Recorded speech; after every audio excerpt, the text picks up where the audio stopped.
ಭಾಳ ದಿನದಿಂದ ಕರಾವಳಿ ಮಲೆನಾಡು ಜಿಲ್ಲೆ ಇನ್ನು ನಮ್ಮ ಕೋಸ್ಟಲ್ ಬೆಲ್ಟಲ್ಲಿ ನಾವು ಕೇರಳ ಮತ್ತು ಗೋವಾ ಅವರು ಯಾವ ರೀತಿ ಎನ್ಕ್ಯಾಶ್ ಮಾಡ್ಕೊಂಡಿದ್ದಾರೆ ಅದರಲ್ಲಿ ನಾವೆಲ್ಲ ಫೇಲ್ ಆಗಿದ್ದೇವೆ. ಕಾಂಗ್ರೆಸ್ ಸರ್ಕಾರ ಬಂದು BJP ಸರ್ಕಾರ ಬಂದು ನಾವೆಲ್ಲ ಫೇಲ್ ಆಗಿದ್ದೇವೆ. ಜನ ವಲಸೆ ಹೋಗ್ತಾ ಇದ್ದಾರೆ.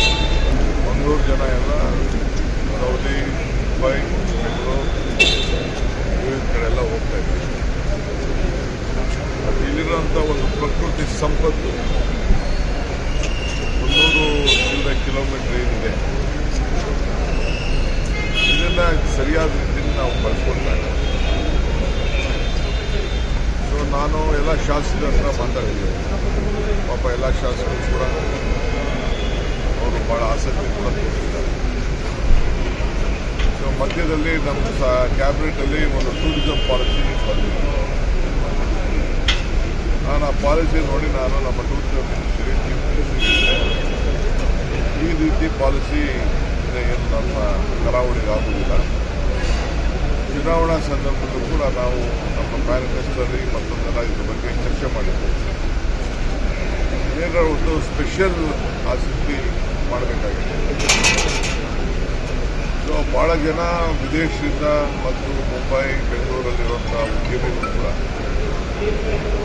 ತನ್ನ ಸ್ವಂತ ಊರು, ಬದುಕಿದ ಊರು, ಹುಟ್ಟೂರು ನಾವು ಏನಾದರೂ ನೀವು ನಮಗೆ ಸಹಕಾರ ಕೊಟ್ಟರೆ ನಾವು ಇನ್ವೆಸ್ಟ್ಮೆಂಟ್ ಮಾಡ್ತೀವಿ ಅಂತ ಅನೇಕರು ಪಡಿಸಿದ್ದಾರೆ.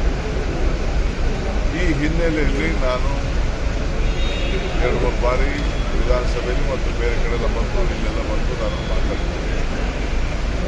ಆಮೇಲೆ ಇಲ್ಲಿರುವಂಥ ಹುಡುಗರಿದೆಯಲ್ಲ ಯಂಗ್ಸ್ಟರ್ಸ್ ಅವರೆಲ್ಲ ಭಾಳ ಪ್ರಜ್ಞಾವಂತರು ಕೂಡ ಇದ್ದಾರೆ, ಕೆಪಾಸಿಟಿ ಇದ್ದಾರೆ. ಎಲ್ಲ ಹೊರಗಡೆ ಹೋಗಿ ಹೊರಗಡೆ ದೇಶದಲ್ಲೂ ಕೂಡ ಭಾಳ ಚೆನ್ನಾಗಿ ಬೆಳೆದುಕೊಂಡಿದ್ದಾರೆ. ಅವರು ಎಲ್ಲ ಪಾಪ ಮಾಡೋದ್ರಿಂದ ನಮಗೆ ಅನುಕೂಲ ಆಗ್ತದೆ. ನಾವು ನಮ್ಮದು ಫುಡ್ ಪ್ರಿಂಟ್ನ ನಮ್ಮ ಊರಲ್ಲೇ ಇರಬೇಕು ಅಂತ ಆಸೆ.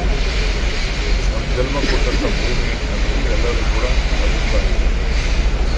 ಈ ಹಿನ್ನೆಲೆಯಲ್ಲಿ ಒಂದು ಪಾಲಿಸಿ ಮಾಡಬೇಕು ಅನ್ನೋ ದೃಷ್ಟಿಯಿಂದ ನಾನು ಆ ಪಾರ್ಕ್ನ ಕರಾವಳಿ ಪ್ರದೇಶದ ಟೂರಿಸಂ ಪಾಲಿಸಿನ ಕೈಗೊಂಡಿದ್ದೇನೆ. ಸೊ ನಾನೇ ಮಾಡೋದು, 4-5 ಜನ ಆಫೀಸರ್ಸ್ ಮಾಡೋದು ಅಲ್ಲ, ಕೆಲವು ಒಳ್ಳೊಳ್ಳೆ ಆಫೀಸರ್ಸ್ ಎಲ್ಲ ಹಿಂದೆ ಎಲ್ಲ BC ಆಗಿ ಕೆಲಸ ಮಾಡಿದಂಥ ಅನೇಕ ಆಫೀಸರ್ಸು ಅವ್ರದ್ದೆಲ್ಲ ನಾನು ಚರ್ಚೆ ಮಾಡಿದ್ದೇನೆ. ಅವರು ಎಲ್ಲ ಬೇಕಾದಷ್ಟು ಬುಕ್ ಮಾಡಿಟ್ಟಿದ್ದಾರೆ. ಸೊ ಇವತ್ತು ನಾನು 12 ಗಂಟೆಗೆ ಕರೆದಿದ್ದೀನಿ. ಅವರನ್ನೆಲ್ಲ ಚರ್ಚೆ ಮಾಡ್ತೀನಿ, ಅವರ ಅಭಿಪ್ರಾಯವನ್ನು ಕೇಳ್ತೀನಿ.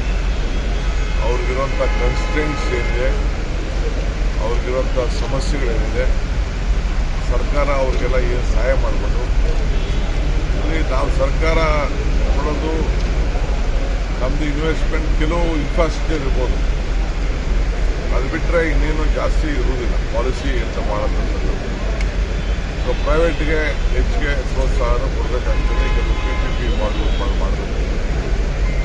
ಈ ಹಿನ್ನೆಲೆಯಲ್ಲಿ ಕೆಲವರನ್ನೆಲ್ಲ ಮಾತಾಡಬೇಕು. ಮತ್ತು ಕರಾವಳಿ ಪ್ರದೇಶದ ನಮ್ಮ ಉಡುಪಿ ಇರ್ಬೋದು, ನಾರ್ತ್ ಕೇರಳ ಇರ್ಬೋದು, ಸೌತ್ ಕೇರಳ, ಸ್ವಲ್ಪ ಮಲೆನಾಡು ಭಾಗ ಇವೆಲ್ಲ ಹೊಂದಿಕೊಂಡಿರೋದ್ರಿಂದ ಇವರನ್ನೆಲ್ಲ ಕೂಡ ಮಾತಾಡಿ ಜನಪ್ರತಿನಿಧಿಗಳು ಒಂದು ರೌಂಡ್ ಬೆಂಗಳೂರಲ್ಲಿ ಮೀಟಿಂಗ್ ಮಾಡಿದ್ದೆ.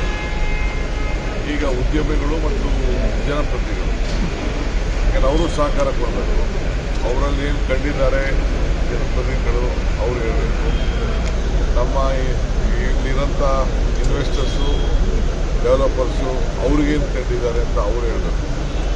ಸೊ ಏನು ಸೂಕ್ತ ಇದೆ ಕಾನೂನಲ್ಲಿ ಇವತ್ತು ನಾನು CRZ ಅವ್ರಿಗೂ ಕರೆದಿದ್ದೀನಿ. ಆಮೇಲೆ ಕೆಲವು ಡಿಫೆನ್ಸ್ ಅವ್ರಿಗೂ ಕರೆದಿದ್ದೀನಿ, ಕೋಸ್ಟಲ್ ಅವ್ರಿಗೂ ಕರೆದಿದ್ದೀನಿ, ಎಲ್ಲರಿಗೂ ಕರೆದಿದ್ದೀನಿ. ಸೊ ಅವರೆಲ್ಲ ಅಭಿಪ್ರಾಯ ಕೊಡಿ. ಪಬ್ಲಿಕ್ ಡಾಮಿನಲ್ಲಿ ಇರ್ತೀವಿ, ಇದೇನು ನಾವೇನು ದೊಡ್ಡಾಗೇನು ಮಾಡೋದಿಲ್ಲ. ಆಮೇಲೆ ನಾವೆಲ್ಲ ಇದರ ಮೇಲೆ ಏನೇನು ಅಭಿಪ್ರಾಯ ಇದೆ ತೆಗೆದುಕೊಂಡು ಈ ರೀತಿ ಅಭಿಪ್ರಾಯ ಕೊಟ್ಟಿದ್ದಾರೆ ಅನ್ನೋದನ್ನು ನಾನು ಕೂಡ ಸಾರ್ವಜನಿಕರ ಗಮನ ಗೊತ್ತಾಗ್ತೀನಿ. ಇನ್ನೇನಾದ್ರು ಮಾಡಿಫಿಕೇಷನ್ ಮಾಡೋದನ್ನು ಮಾಡ್ತೀವಿ. ಒಟ್ಟಾರೆ ನಾನು ತಿಳ್ಕೊಂಡಾಗೆ ಸ್ವಲ್ಪ ಹಿಂದಿದ್ದು ಒಂದು 5 ಸ್ಟಾರ್ ಹೋಟ್ಲು ಇಲ್ಲ, ಒಂದು ಟೂರಿಸಂ ಡೆಸ್ಟಿನೇಷನ್ ಪಾಯಿಂಟ್ಸು ಇಲ್ಲ, ಕೂಡ ಇದೆ. ನಾನು ಬೇರೆ ಬೇರೆ ಪಕ್ಕದಲ್ಲೆಲ್ಲ ನಾನು ಕೇರಳ ಹಿಂಗಾಯಿತು, ಗೋವಾ ಹಿಂಗಾಯಿತು, ಇದ್ರ ಬಗ್ಗೆ ನಾನು ಚರ್ಚೆ ಮಾಡೋದಿಲ್ಲ. ನಮ್ಮಲ್ಲಿರುವಂಥ ಸಂಪತ್ತನ್ನು, ನಮ್ಮಲ್ಲಿರುವಂಥ ಯುವಕರ ಏನು ಕ್ರಿಯಾಶೀಲತೆ ಇದೆಯಲ್ಲ ಅದನ್ನು ಬಳಸ್ಕೊಂಡು ನಮ್ಮ ಜನನೇ ನಮ್ಮ ಸ್ವಂತ ಜನ ಬೆಳೀಲಿ ಅನ್ನೋದು ನಮ್ಮ ಆಸೆ.